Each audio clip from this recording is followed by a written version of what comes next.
Hi everybody, welcome to Champion Trading. What we're demonstrating for you today, this is a Frewitt oscillating granulator, the MG636. It's a variable speed unit. You'll see it has a manual control right here. Change your speed right there. It is explosion proof. I'm going to show you up top here. As a dump grate, as you can see the oscillator operating back and forth. Below that, the struts support the screen you put in there.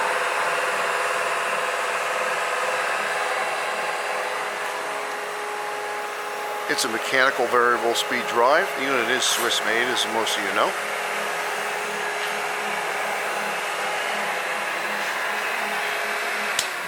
E-stop works.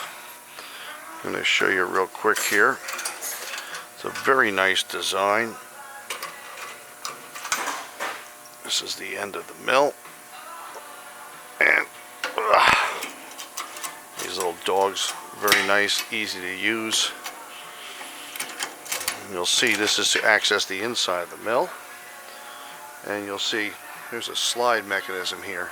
This allows the mill to pull straight out and then swing open.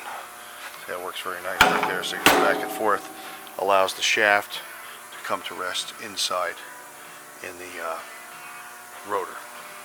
We have lots of equipment for granulation, pharmaceutical processing in our stock, so we do hope you'll visit our website at www.champtrading.com, and we certainly look forward to hearing from you. Thanks for joining us for this video today. We look forward to hearing from you.